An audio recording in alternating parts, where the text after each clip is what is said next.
नदी के किनारे मरने का प्रयत्न करने लगे, लेकिन मरा नहीं जाता। जल में डूबे, तैरने आता था, बाहर निकल आए, फिर चले जाएं, फिर निकल आए। सबसे बड़ा पाप लगता है आत्महत्या करने में। यदि कोई अपनी हत्या स्वयं करता है अपने से तो बहुत बड़ा पाप लगता है। आत्मदेव ये भी जानते हैं, कहते हैं मैं मर भी जाऊंगा जान करके तो महाप्रेत बन जाऊंगे, मेरा उद्धार नहीं होगा। हे भगवान मैं क्या करूं? ऐसा सोच सोच करके रोने लगे बैठ करके।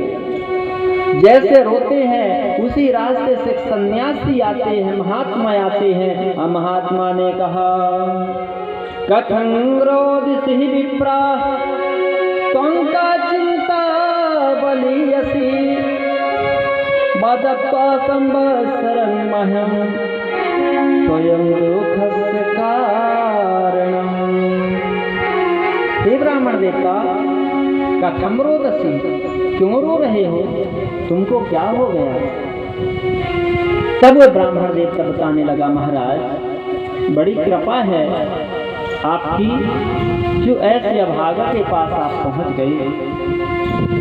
मैं अपने जीवन को क्या बताऊं कि मुझको कौन सा तकलीफ है, कौन सा कष्ट है, कौन सी परेशानी है। वह राजा का जीवन धिक्कार है जो प्रजा की रक्षा नहीं कर पाता। वह राजा के जीवन को धिक्कार है और वह धन को धिक्कार है जिसका धन धर्म में नहीं लग पाता, और वह बल को धिक्कार है जो असहाय की काम नहीं आ पाता। महाराज धिग्जीवितं प्रजाहीनं धिग्रहं च प्रजाविना धिग्धनं चन्पत्तस्य धिक्कुलं संतति विना। मेरा जो गृहस्थी है, समाज है, बिना संतान के धिक्कार है। अपने को क्यों धिक्कारते हो ब्राह्मण देवता? सन्यासी ने कहा क्यों धिक्कारते हो, ये तो सब प्रारब्ध का खेल है। बोले मैं इसलिए कहता हूँ महाराज, मैं ब्राह्मण हूँ, लोग मुझको गौदान करते हैं और मैं अच्छी अच्छी गाय लाते हैं, ला करके देते हैं, मैं उनको रखता हूँ। लेकिन लाता तो गाय अच्छा हूँ मैं, लेकिन जैसे घर आती है तो बंध्या हो जाती है। महाराज मैं लाता हूँ, जिस वृक्ष में पानी डाल देता हूँ, आम का पौधा लगाता हूँ, अच्छे अच्छे फलदार पौधे लगाता हूँ, लेकिन मेरे हाथ के स्पर्श हो जाने से उसमें फल भी नहीं लगते। महाराज इतना अभागा हूँ मैं। पालते या मया धेनु सा बंध्या सर्वथा भवेत यो मया रोपिता वृक्षा स्वपि बंधते माश्रयेत्। गाय भी बछड़ा नहीं देती और वृक्ष भी फल नहीं देते, ऐसा मैं अभागा हूँ। मैं अपने अवगुण का बखान कहाँ तक करूँ महाराज? कर्महीन सागर गए जहाँ रतन की ढेरो कर छुअत माटी भयो यही कर्म की फेर। इस संसार में कोई किसी का नहीं है महाराज, कर्म प्रधान है। और मैंने कर्म जो भी समझे आप, मेरे जीवन में ऐसी स्थितियां आती हैं, बताइए मैं क्या करूं? जब सब अपनी समस्या बता दिए सन्यासी को, आत्मदेव सन्यासी विचार बनाने करने लगे। बोले तुम ये बताओ कि पुत्र हो जाए, पुत्र की इच्छा करते हो? बोले हाँ महाराज। बोले पुत्र हो जाएगा तो तुमको सुख मिल जाएगा? ये कहाँ लिखा है कि किसके पुत्र हो जाए उसको सुख हो जाता है? ऐसा कुछ भी नहीं है। सन्यासी ब्रह्म ज्ञान की चर्चा करने लगे। बोले पुत्र सुख नहीं देता, सुख देता है कर्म, भगवान का नाम। जो ये सोचते हो ये साधारण ज्ञान है। मुच्च ज्ञान प्रजा रूपम बालिष्ठा कर्मणा गति। आप एक काम करें, कर्म प्रधान है। आप सोचते हैं कि पुत्र हो जाएगा पुत्र अग्नि संस्कार करेगा, पिंड दान करेगा, गया जी ले जाएगा, तब मैं करूँगा, यही सोच रहे हो? हाँ महाराज। और पुत्र नहीं होगा तो अग्नि संस्कार कौन करेगा, कौन पिंड दान करेगा, कौन गया जी ले जाएंगे, तो प्रेत हो जाओगे, सोच रहे हो? बोले हाँ महाराज। तो बोले चिंता छोड़ दो, ऐसा कुछ भी नहीं है, तुम्हारे अच्छे कर्म होंगे, अच्छे कर्म हैं तो किस्मत तुम्हारी दासी है, नीयत तुम्हारी अच्छी है तो यही मथुरा और यही काशी है, सब कुछ यही है। इसलिए मेरी बात को मानो। पिंडदान की जो बात है तो पिंडदान तुम अपने हाथ से कर लो। कैसे पिंडदान महाराज कर लिया जाए? जब कोई खत्म हो जाता है तो खीर का बनाते हैं पिंड, और उसका पंडित जी पूजा वगैरह करवाते हैं, फिर जल में विसर्जन कर देते हैं, बोले पिंडदान हो गया। तो बोले शरीर को क्या कहा गया है? ये भी है पिंड। जो अंडा से जन्म लेता है जो जीव, उसको अंडज, जो शरीर को लेकर के जन्म लेता है उसको बोलते हैं पिंडज। ये शरीर हमारा पिंडज है। दान क्या है? दे देना ही दान है। तो महाराज ये जो शरीर है, ये शरीर को भगवान को दे दो। तुम्हारे पुत्र नहीं है ना, कोई नहीं है, ये जो तुम्हारे पास संपत्ति है इसको धर्म में लगा दो, परोपकार में लगा दो। जब कोई नहीं है तो ये शरीर को भगवान को दे दो, आज से मैं भगवान का हूँ। संत संप्रदाय में पिंडदान नहीं होता। क्यों नहीं होता? इसलिए नहीं होता क्योंकि उन्होंने अपने जीवन को भगवान को दे चुके हैं। उनमें समाधि दे दिया जाता है, उनके नाम से भंडारा हो जाता है, लेकिन मासिक श्राद्ध वगैरह सब नहीं होता। क्यों नहीं होता? क्योंकि उन्होंने अपने जीवन को भगवान को दे दिया है। इसी प्रकार से हम लोग भी गृहस्थ में रह करके और भगवान को अपना बना लें। मैं नहीं, मेरा नहीं, ये तन किसी का है दिया, देने वाले ने दिया, वह भी दिया किस शान से, लेने वाला ले लिया कह उठा ईमान से। मैं नहीं, मेरा नहीं, यह तन किसी का है दिया। ये जो तन है इसको भगवान के ऊपर छोड़ दो। इतनी सुंदर ब्रह्म में ज्ञान समझाए आत्मदेव को सन्यासी ने, परंतु उनकी बात समझ में नहीं आई। बोले महाराज मुझको पुत्र चाहिए। बोले बार बार हम तुमको समझा रहे हैं, एक कर्म के आधार पर प्राणी को सुख दुख प्राप्त होता है। सूर्य को देखते हो ना, चंद्रमा को देख रहे हो, सूर्य संसार को प्रकाश करने वाला है। यदि एक दिन सूर्य उदय न हो तो हाहाकार हो जाए, देवता लोग घबरा जाते हैं। ये भी अपने किए हुए कर्म के द्वारा, राहु के द्वारा ग्रसे जाते हैं। चंद्रमा भी राहु के द्वारा ग्रसे जाते हैं। सही गगन बिहारी कलमस ध्वंसकारी, 10 सत करधारी, ज्योतिषा मध्यचारी, विधि रख विधि योगान, ग्रस्त तेरा हुणा सो, लिखित मपि ललाटे, प्रोचितुम का समर्था।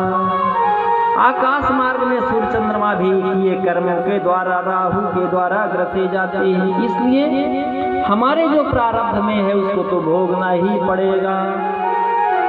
और बात रही पुत्र की, तो सुनो महाराज, आप यदि मेरी बात समझ में नहीं आती तो न्याय में क्या कर सकता हूँ, लेकिन पुत्र पुत्र चिल्लाते हो। पुत्र धाये धन और मांगे पूत नहीं मिलता। धावे कोटि हजार रहे न लक्ष्मी पास, बिन दीने रघुनाथ के मिले न तुलसीदास। जब तक परमात्मा की कृपा नहीं होती तो कुछ संभव नहीं होता, उन्हीं की प्रेरणा से सब होता है। और पुत्र की बात करते हो तो मैं तुमको बताता हूँ। शृणु विप्रमया तेजो प्रारब्धम तु विलोकितम, सप्त जन्म मवावाधि तो पुत्रो नैव च नैव च। तुम्हारे एक जन्म दो जन्म की बात नहीं, 7 जन्म तक तुमको पुत्र की प्राप्ति नहीं है महाराज। जब ऐसी बात उन्होंने सुना सन्यासी के मुख से, आत्मदेव ने घबरा गए। हे भगवान, मैं क्या करूं, 7 जन्म तक नहीं है। इस चिंता में आए और बोले आपके सामने मैं प्राण को त्याग दूंगा। जब प्राण त्यागने की बात आई, सन्यासी घबरा गए, बोले मेरे सामने मर जाएगा तो ब्रह्म हत्या लगेगी, और जब ब्रह्म हत्या लगेगी अच्छा नहीं रहेगा। इसलिए ऐसा करते हैं, अपनी तपस्या कुछ दे करके और इसको पुत्र की प्राप्ति हो जाए, क्योंकि ब्रह्म हत्या से तो कम ही रहेगा। इसलिए ब्रह्म हत्या से बचना चाहे सन्यासी महाराज, और अपनी तपस्या को कुछ संग्रह करके एक फल उन्होंने तैयार किया और कहा ये फल को ले जाओ, ये संत का प्रसाद है, इसको अपनी पत्नी को दे देना, और इस फल के ग्रहण करने से तुम्हारी पत्नी के सुंदर पुत्र की प्राप्ति होगी। बड़े प्रसन्न पूर्वक आत्मदेव ने उस फल को लिया, और जैसे फल को लाए घर तो क्या देखा, पत्नी को बुलाए और बुला करके फल को दिया और कहा इस फल को लो, महात्मा ने दिया है। अब सोचिएगा कि भगवान की कृपा जब जीव पर होती है तो कैसा होता है, और जब कृपा नहीं होती तो कैसा होता है।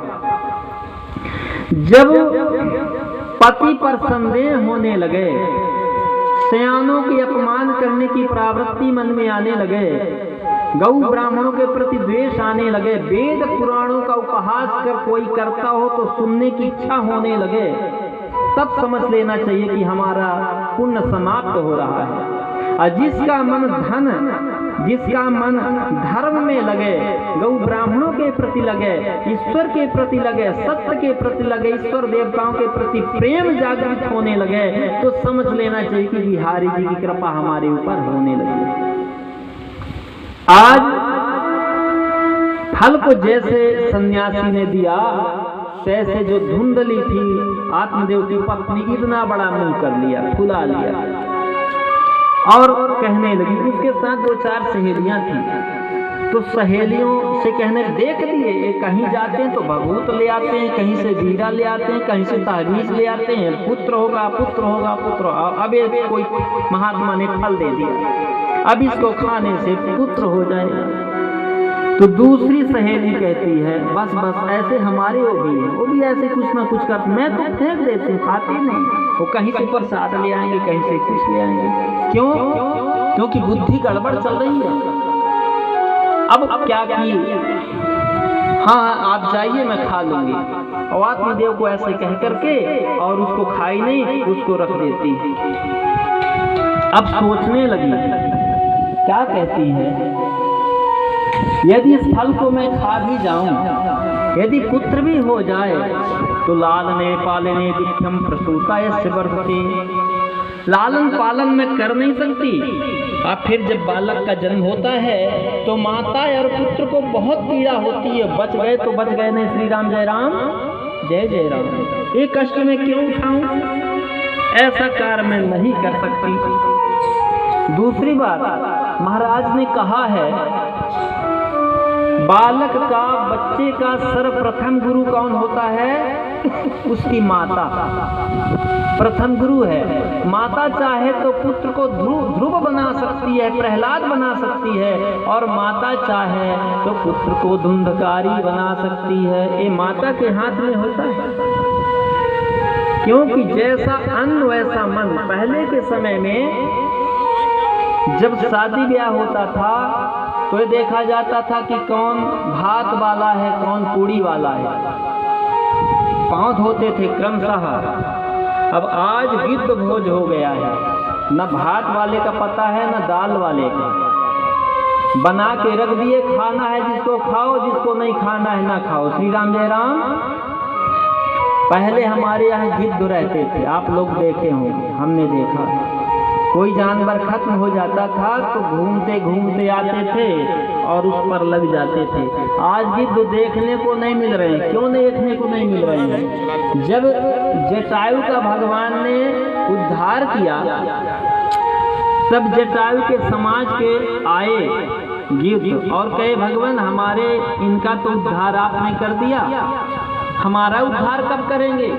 तो भगवान बोले अभी तुम्हारी जरूरत है धरती पर, जब तुम्हारा काम इंसान करने लगेगा तब तुम्हारी छुट्टी हो जाएगी। श्री राम जय राम।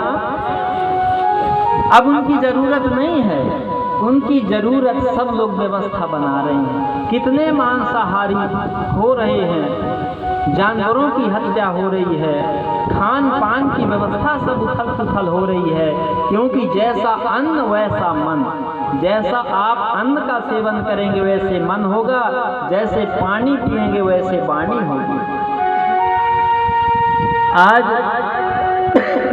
सन्यासी ने कहा ये फल तो मैं देता हूँ, लेकिन फल को ग्रहण करेगी संतान, पुत्र की प्राप्ति तो हो जाएगी, लेकिन पुत्र का संस्कार बनाने का पहला अधिकार माता में होता है। माता यदि 9 महीना तक अपने बालक को गर्भ में रखकर सत्य बोले, गौ ब्राह्मणों की सेवा करे, सास ससुर की सेवा करे, अच्छे नियमों का आचरण करे, तो जो आने वाला जो बालक गर्भ में पल रहा है उसमें गुण जाते हैं, प्रवेश होते हैं, और फिर जन्म के बाद उसमें वही गुण तैयार हो जाते हैं और संस्कारी बनता है। नहीं सोचो, एक पिता के एक माता के 4 बच्चे हैं, तो कोई बच्चा का सोच दूसरा है, कोई सोच दूसरा। एक पिता के बिल्कुल कुमारा पृथक पृथक गुणशील पारा, को पंडित को तापस किया था। भाई एक के हैं तो एक ही विचार होना चाहिए, लेकिन अलग अलग क्यों हैं? जब बालक गर्भ में रहता है तो जैसे जैसे विचार माँ के होते हैं वही वही गुण पुत्र पर प्रभाव पड़ता है।